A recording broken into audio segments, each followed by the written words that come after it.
U Novom Sadu prošle sedmice je održan šampionat Srbije u mini fudbalu, sportu koji je sve popularniji u našoj zemlji. Šampionat Srbije u mini fudbalu prvi put se igrao u jednom gradu, Novom Sadu, i prvi put u formatu sa 12 najboljih timova iz Čačka, Šapca, Novog Sada i Beograda. Prvo smo zahvalni organizaciji Ligi u Novom Sadu što je pripremila ovaj događaj na ovako visokom nivou i nadamo se da ćemo u budućnosti imati sve bolju saradnju. Ekipe su bile podeljene u 4 grupe sa po 3 tima, a po 2 najbolje išla su u četvrtfinale. 3 godine mi radimo mini fudbal u Srbiji, tad smo krenuli 2014. Bili smo na 2 evropska prvenstva, Ligi šampiona i sve ostalo.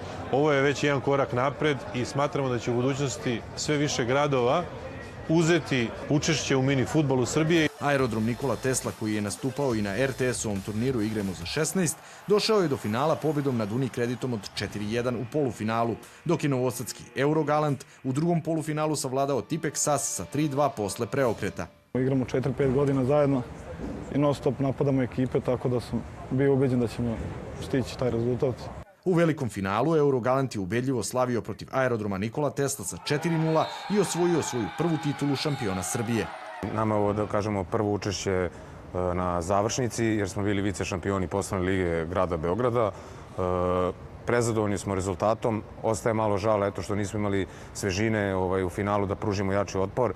Novi Sad se pokazao kao izuzetan domaćin prvenstva Srbije, a Subotica, Beograd ili Novi Sad mogli bi ugostiti i najbolje reprezentacije Evrope u mini fudbalu. Ja mislim da je realno da za 2 godine, recimo 2019. da jedan od naših gradova da bude domaćin Evropskom prvenstvu mini fudbala i rado bi pomogli u tome asocijaciji. Što se tiče šampiona Eurogalanta iz Novog Sada, osvajanjem titule prvaka Srbije dobili su priliku da kao reprezentacija predstavljaju našu zemlju na narednom prvenstvu Evrope u Češkoj, koje će se održati od 9. do 17. juna u Brnu.